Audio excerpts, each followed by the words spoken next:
So the Kuminga to the Bulls chatter hasn't really died down yet. As a matter of fact, they're saying that the Bulls are one of the three teams pursuing Kuminga.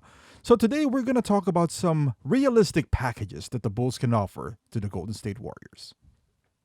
This is your home for all things Chicago Bulls. Join the conversation.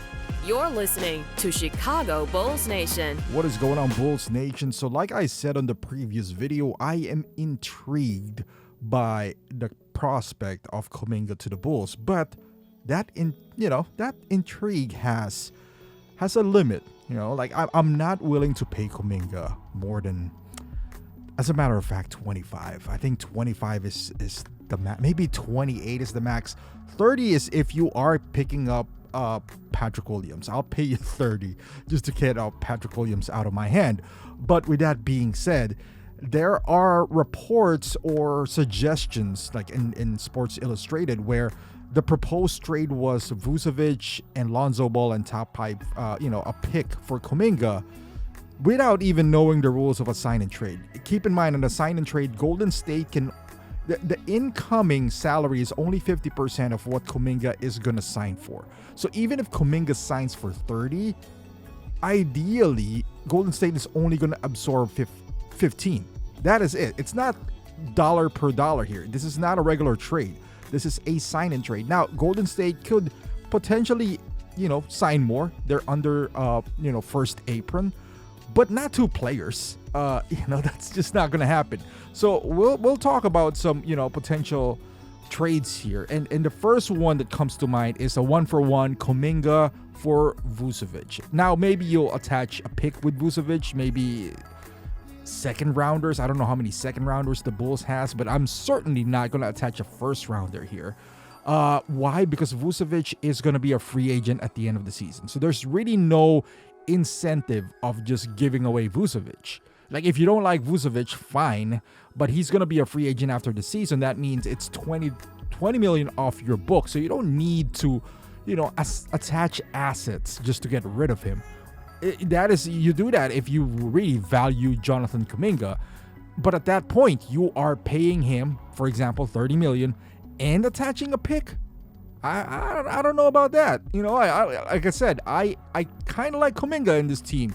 Fits the timeline, but I don't know if I'm willing to pay that price. But if it's just Vooch straight up and maybe a second rounder, I can live with that. The next one that I can think of is something where a little bit more for the Bulls, and this one I'm willing to attach a pick, which is Kuminga for Patrick Williams, who only makes 18, and then maybe a lottery protected first round, or maybe a top 10 protected first rounder. That way Golden State maybe would replace Kuminga with somebody cheaper, maybe, instead of paying 30. This one I'm willing to pay Kuminga 30. Now, what's in it for the Bulls is they get rid of Patrick Williams' contract. Yes, they have to shell out a draft capital, but you're going to have to do that anyway if you want to get rid of Patrick Williams. Now, you get your guy in Kuminga, get rid of Patrick Williams. Yes, you lost the pick, but hey, you just turned Patrick Williams in a pick for Jonathan Kuminga. I don't know how well that's going to play out in the long run, but in the short run, you get rid of Patrick Williams. I think that's incentive enough to get, maybe to give up a top 10 pick. If you want to add more protection, that's even better. The last one would be Kobe White for Jonathan Kuminga.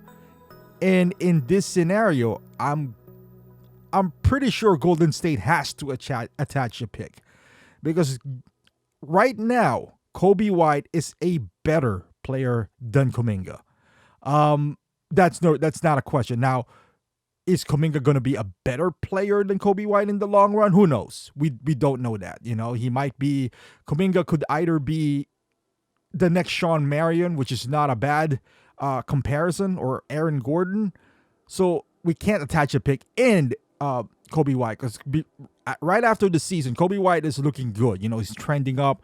The problem with Kobe White, if you're the Bulls, is that he's going to be a free agent after this season.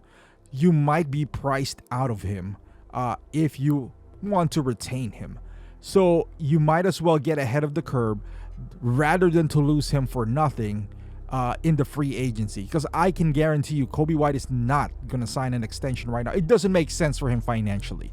So in that case, you get ahead of yourself. Maybe get a top 10 protected pick for Golden State. And I know that might not sound a lot, but Bulls Nation, you got to be realistic with your players. You cannot overvalue them, especially now that Kobe White is, getting ready to enter unrestricted free agency. And the summer of 26, there's going to be a lot more teams that has more cap space rather than this year with only the Brooklyn Nets. So perfect timing for Kobe White to be a free agent. Not very good for the Bulls in trying to retain Kobe White. With that being said, I'd rather keep Kobe White, to be quite honest with you. But if the Bulls get any indication that Kobe is willing or doesn't want to come back, or is asking for a huge payday, maybe 35 to 40 million, I'd rather give that to Jonathan Kuminga, because as far as the guard, we could still re-sign Ayo Dosunmu. Now, he's not the same player as Kobe White is, as far as scoring is concerned, but you might mitigate that scoring by getting Jonathan Kuminga, plug him at the, a 3, put Matas at the 4, and then for now, put Ayo in the 2, re-sign him for 15 mil next year. Now you still have, a pretty good defensive guard that could shoot. He's not as scorer as Kobe is, but like I said, the scoring is going to be picked up by Kuminga, and now you only have to draft or worry about a big man after Vooch left, or if you still have Vooch at that point, we'll see what happens. But those are the 3 realistic scenarios that I do have.